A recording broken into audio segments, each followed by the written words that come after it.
My project is titled SMART Brainstorming, and as educators, I know that most of you are familiar with smart boards. When I was in college, we all had the nice big whiteboards, and they hooked up to the projector, and you could do all kinds of things by touching those.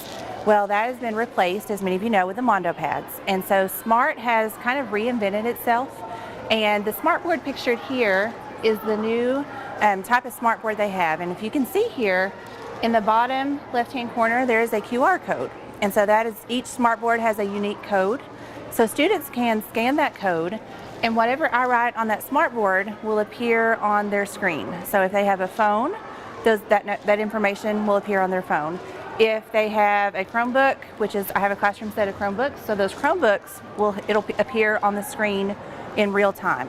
And so my big question as a language arts teacher, my kids have trouble with text evidence, how to use text evidence effectively.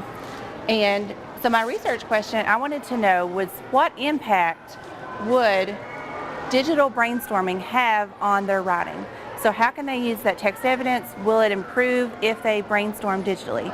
And of course, most of our students brainstorm on paper, and we're used to that. And so I thought, well, that's kind of old. Our kids need to be entertained all the time, so that's not entertaining for them. So I thought, what would they do if it was digital brainstorming? How would that improve their results? So that's the that is the focus question for my action plan. And so what I plan to do, I purchased the SMART Kapp board. That was delivered last week, so it's installed now.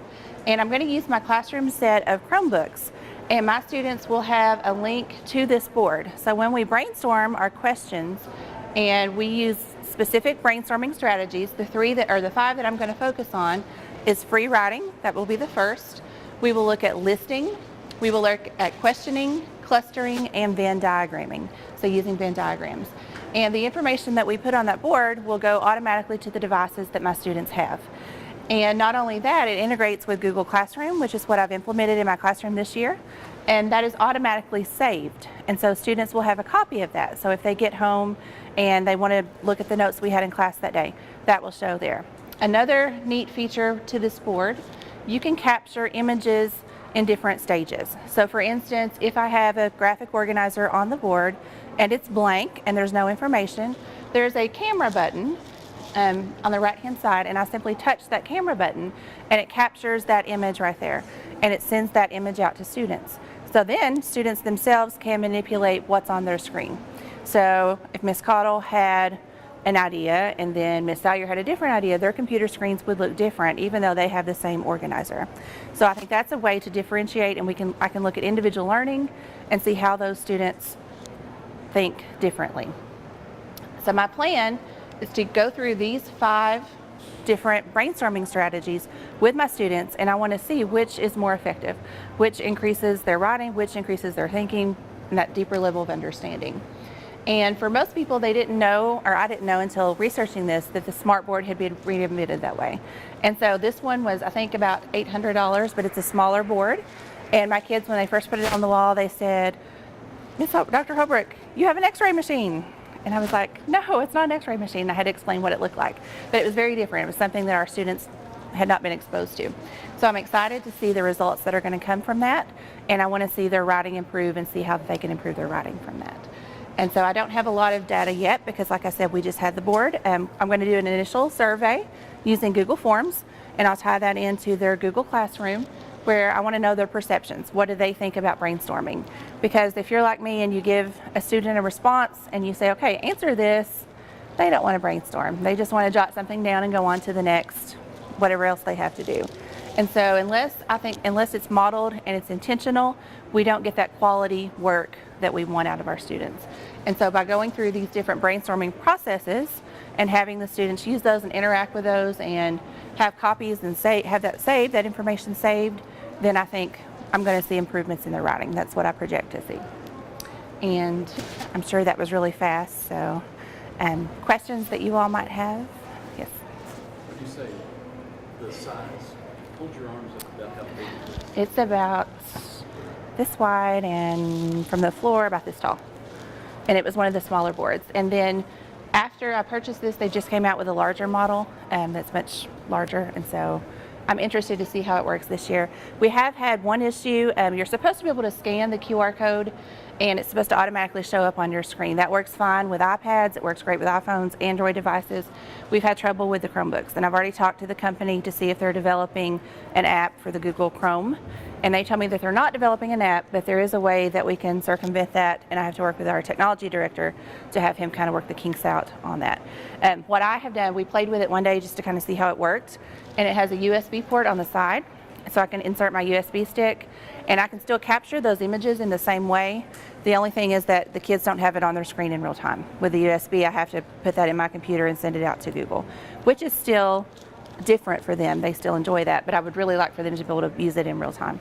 And for students who have their own devices, that's fine, but I'm hoping we can get it to work with the Chromebooks. Yes? I know you said you played with it for like a day. How did they seem to like it? This is really cool.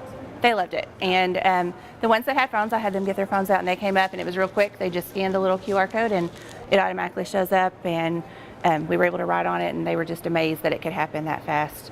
And they loved that we could take pictures through the process, and I had students who were absent, and so the work I was able to put on the board for them, and they could come in the next day, so they didn't miss that instruction. They had those notes there as well. And so I want not just me to use it, but I want my kids to come up and start modeling and sharing with others their thought process as we go through. Other questions? How long have you been doing this in the classroom? With the SMART board, I've had it for about 2 weeks. The first week I had it installed and I didn't have a chance to use it. We came back from fall break. And then I used it last week. We were planning for a short answer, and so we did a model. I did a model of the graphic organizer. We did listing. And so I had the USB stick, and then I was able to real quick run back to my computer and send that out to the kids. And now they each have a copy of those notes saved in their Google Classroom. And I don't know if you all have used Google Classroom or not, but I fell in love with it after the summer, and I started using it last year. But it was great because it does a lot of automatic organizing. And in 7th grade, when I have 7th graders on computers, they're not good at organizing notebooks. So when we go electronic, they're not real good about organizing electronic things either. And so it automatically puts it in a folder for my class. And I know my colleagues use Google Classroom as well. And what's great, it creates those individual folders.